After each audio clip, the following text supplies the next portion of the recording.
Good evening and welcome to a special meeting of the Town Government Structure and Administration Committee, TGS&A. This is Tuesday, March 12th, 2024 at 7:30 in the evening with 6 of the 10 members of the committee in attendance.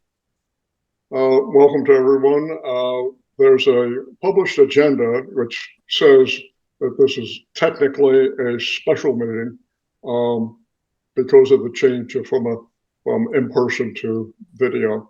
So if you see it was labeled as special meeting, you understand. Our agenda has 2 major items on it, as well as a free form item at the end for discussion of the noise ordinance, if we have anything to talk about on that.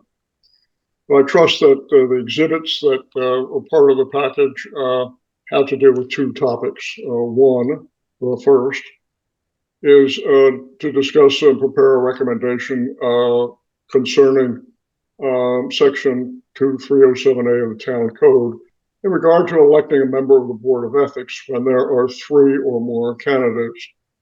Now, you will remember the crazy situation we had in November and December, and then I think we got it straightened out in January, of having 3 candidates for 1 office, where the town code has said that you must have a majority in order to win the election.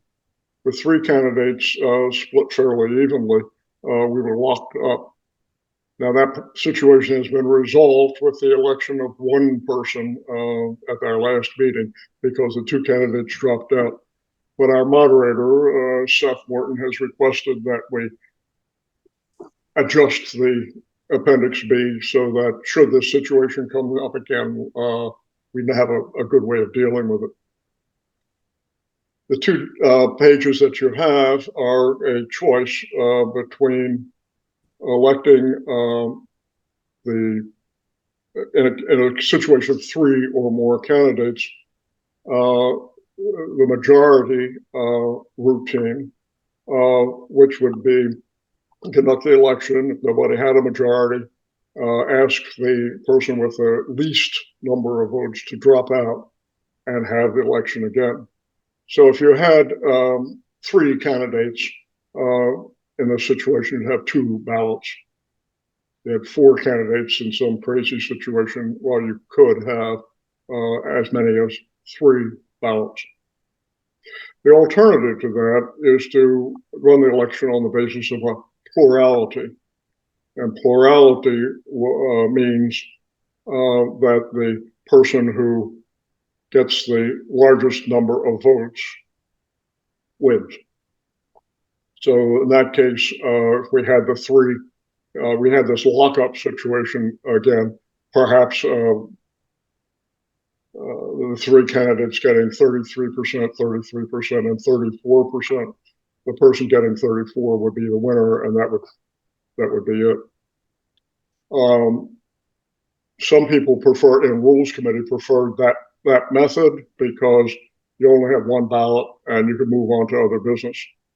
Other people in the Rules Committee said that is not quite right. Of course, we could do it, but they would prefer doing the majority and drop out one.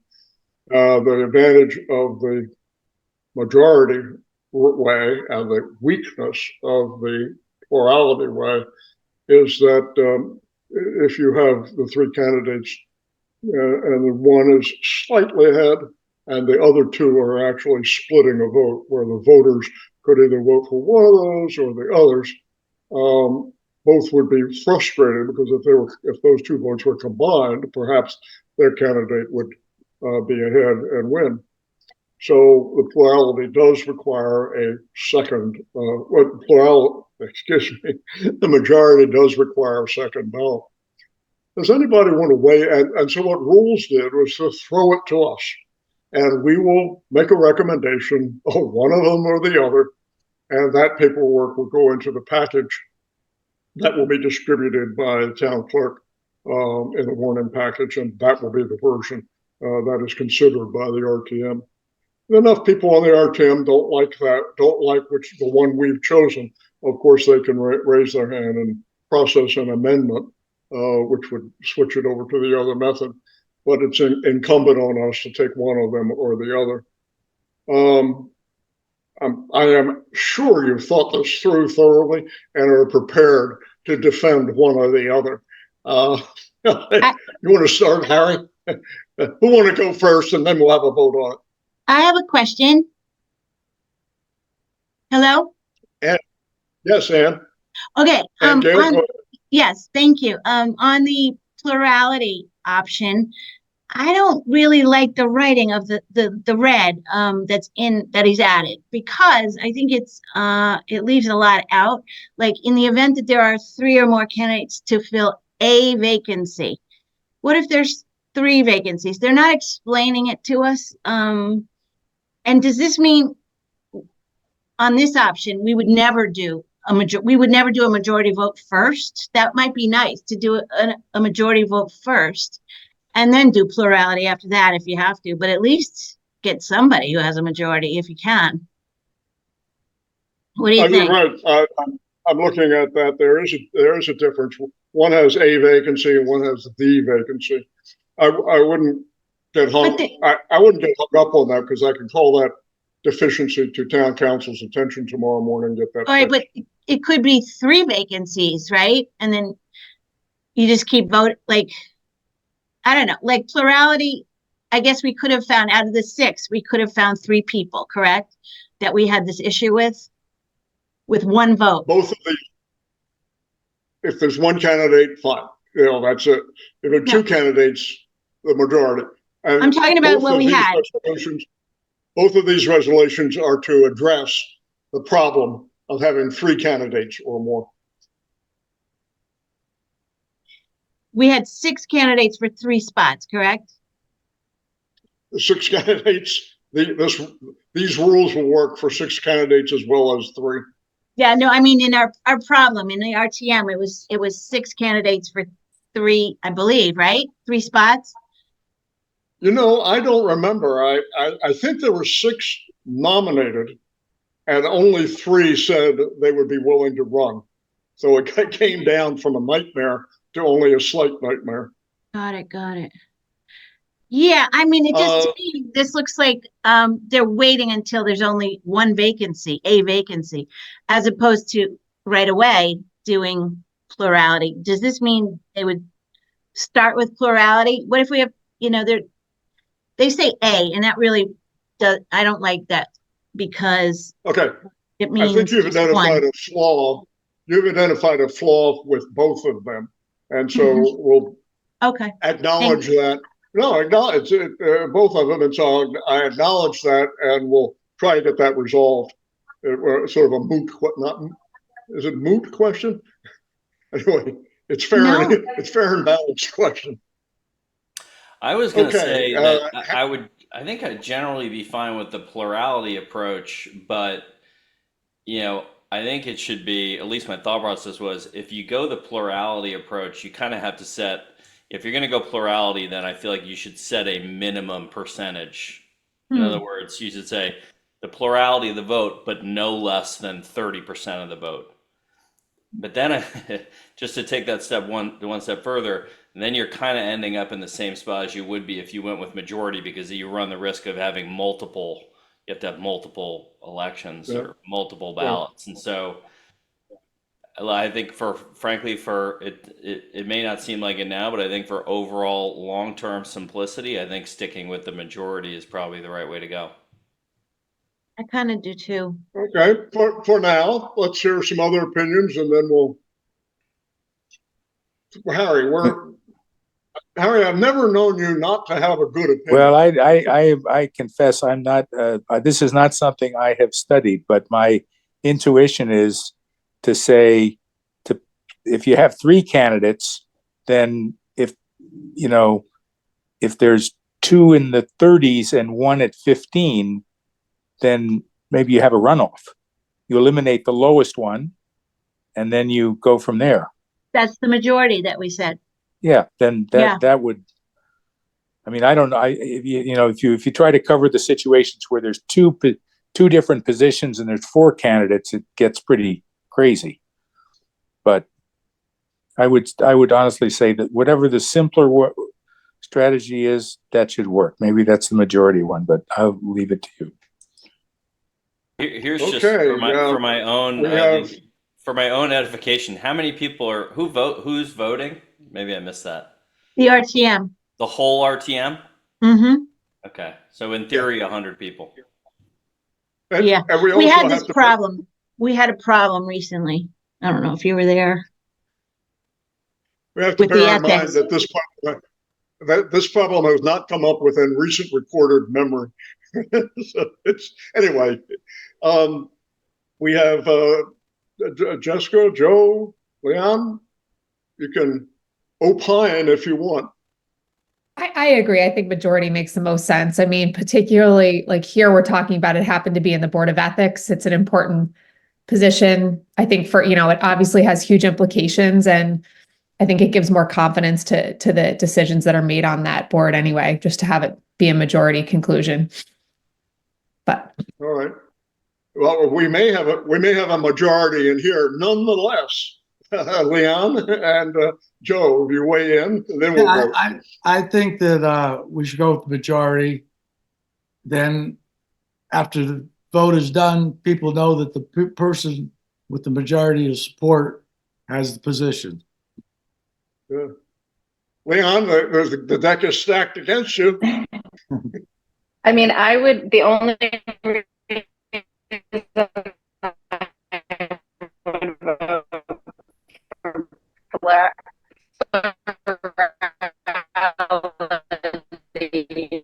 is just to simplify the process rather than having to have multiple rounds of voting an issue. So that would be the only reason, but I'm sorry, can you hear me? I heard most of what you said, but I would note that you've got the little breakup. I don't know what to do about it. Is maybe just turn your volume down. Turn your speaker volume down. Sometimes is the cause of it. I'm sorry, I'm at someone's house. But you know what? I just realized I said that backwards. I would say the only reason not to go with majority. All right. Well, since you were the final speaker, then perhaps you will make a motion, and then we can get it seconded, and we can move along.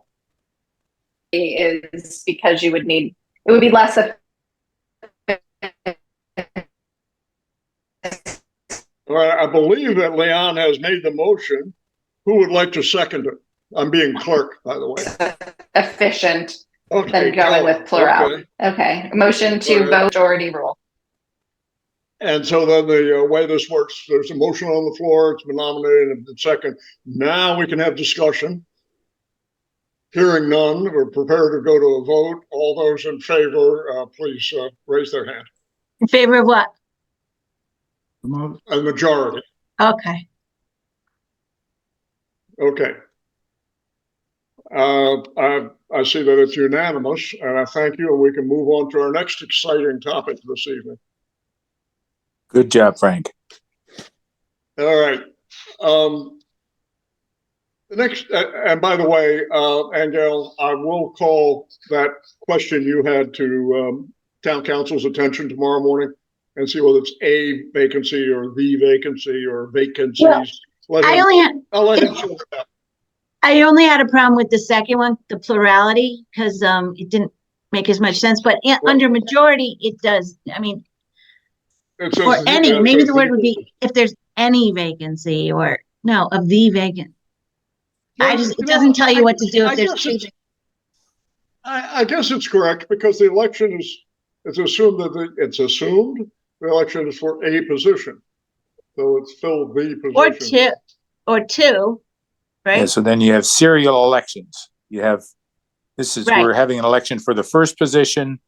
Take out the bottom. Somebody's picked, and then you have another election for the second position. And if it keeps going, take out the bottom. Yeah. But it's so rare that it shouldn't really change. We don't need to change a majority rule type thing.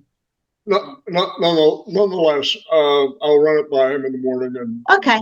Sounds good, Frank. Okay. Next item on our heavy agenda tonight is a correction to another part of Appendix B. you will recall that this fall, we had revision of the whole section of Appendix B that had to do with the Rules Committee and our standing committees. This is not within that. It's the section ahead of that, section 4. And that has to do with the warnings and agendas of meetings. What has been in the town code has been the requirement that if you have a special meeting, you need to warn it or notice it 5 days in advance. It's silent on regular meetings, because regular meetings, as a meeting chairman is obliged at the beginning of the year to publish a date of regular meetings for the rest of the year. So that's done. But when a special meeting comes up, 5 days. The Connecticut Freedom of Information Act says it needs to be done 24 hours in advance. So that's good. It's less of a strict deadline. And makes it so much, well, it makes it a little bit workable. Town clerk called it to our, Krista McNamara called it to our attention. And we decided that to put this on the agenda, free and different from the biggie, the big one of section 6 of Appendix B, which was debated and reviewed this fall and didn't go on the agenda when we thought it was going to go on, and has been put off now, maybe take up next month. So we have 2 pieces of paper, essentially the same, where we can move to be regulated by FOIA, as we should be, by removing the offending paragraph that sets up the 5-day structure. And both of our candidates do that. One of the proposals substitutes a paragraph that affirms warning and agenda for RTM shall be filed in accordance with the requirements of the Connecticut General Statement, more particularly set out under what is commonly referred to as Freedom of Information Act. Now that kind of locks it down.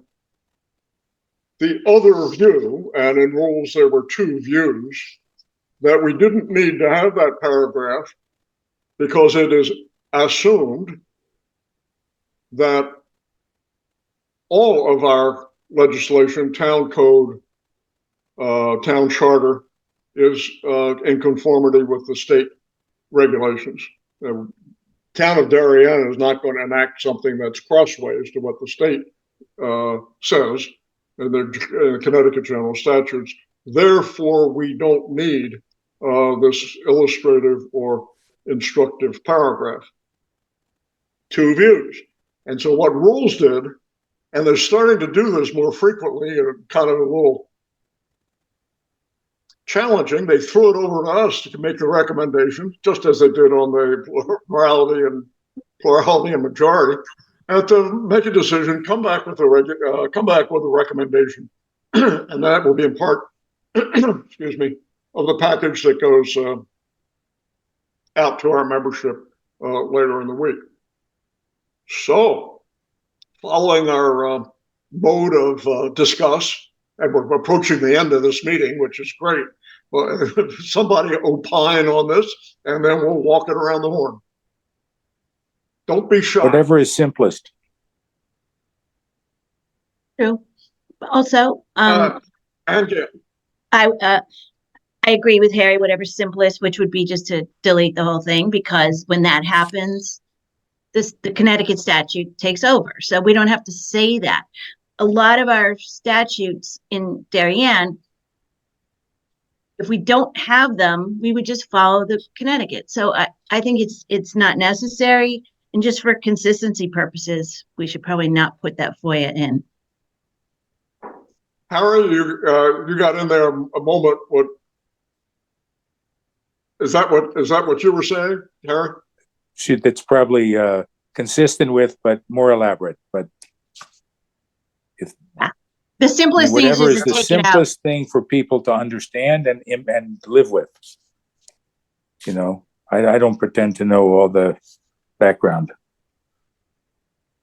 When you said it's simple for people to understand, I could interpret that as nothing and it's the overriding paragraph, or did you mean simpler to understand because it's spelled out here?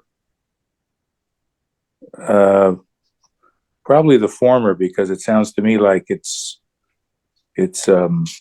just depends. But I thought Ann Gale's that comment, wait, if we do that, then it's not covered, it goes to the state, and otherwise it is what it is. Mhm. That seems to me, if that everybody understands that works. If that works, it works. Other opinions? I'd like to leave it out. I tend to agree. To leave it out. Okay. Jessica and Leanne, not that you have minority rule or plurality here, you can certainly opine without getting in trouble. I just have a lot of background noise, so I apologize. That's why I'm on mute. I agree. I think taking it out, I think it's a little confusing as written anyway. I mean, it's a state, they're talking about Connecticut general statutes and then the Freedom of Information Act. People Google that, we'll see a federal statute. I think it's better to omit it. Okay. I agree. Leanne, I don't think we heard from you. She said I agree. Okay. Then I agree. would somebody make a motion and we could move this along? Motion to rule on the resolution. Do I have to say the whole thing? Resolution to amend Appendix B, Part 4, Section 3 of the Rules of Procedure of the RTM. Without FOIA. So of the two, the one that says without? Yes, without. Okay. Would somebody like to second that? Second. Who? I looked down, I didn't see who it was. Oh, it was me. Second. Who seconded it? John. Okay. John. Okay. All right, we've had a move, we have a second, we have discussion. Hearing none, we prepared to vote. All those in favor, please raise their hand. Once more, it's unanimous. Thank you. The last topic on the agenda is for an update, if we have any, for the work that's going on with the public health and safety on the noise ordinance. Joe, I know that you were in part of the interviews. What did you come up with so far, informally, just as an FYI? I was involved in 3 meetings. One with Public Works, one with the Health Department, and one with the town administrator. And do you want me to go through each one or just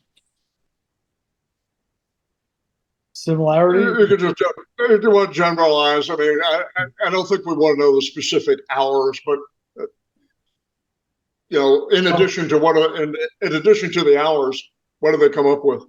Okay. Well, Public Works had 1 or 2 complaints about noise, and they were from the neighbors of the town hall, and it was about garbage pickup, and that was changed. It was like 4:30 garbage pickup. They changed the time, and that went away, and so right now they're not having any problems. They did talk because Ed Gentile, the director of Public Works, worked in Stanford, and in Stanford he felt that the 7 a.m. to 7 p.m. Monday through Saturday was working out, and Sunday the time was 10 to 5, where they could do construction and other kind of work. Talked to the health department, they had no complaints. And so there wasn't much to talk about there. Then we talked with the town administrator, and she just talked about the town hall building, which she's in charge of. And it was again about the garbage pickup. And then they had a complaint about air conditioning, but that all got resolved without any real big problem. So that was it for the three meetings that I had. Well, I understand that over in Public Health and Safety, Lois Snyder is preparing a summary of a lot of this so that Public Health and Safety can start to move towards a recommendation. Jessica, anything to add from your interviews? Not really, Frank. I would just say briefly, Lois. Yeah, Lois Snyder. Lois Snyder and I met Bren Hayes from the Darien Police Commission. You know, he indicated, briefly the police department obviously responds to the majority of these calls, and he believed through either the computer automated dispatch or CAD sheet or other information he was going to put together the complaints. And I think he gave it to Lois. I was not there for the follow-up meeting, so. I listened to the most recent Public Health and Safety meeting on Channel 79, and it was somewhat surprising at the end of the meeting as the records of the interviews was being pulled together, and Lois will pull them together in a more formal way, but how few official complaints have been made, surprisingly few. That we talked to everybody, has their own issues with the noise as far as actually comments that have been registered in with the government authorities. Not that many. But we'll see. We'll see when the report comes out. There are two parts. One is the noise receivers, and the other is the noise makers. Mm-hmm. Jim Cameron has just sent out a Survey Monkey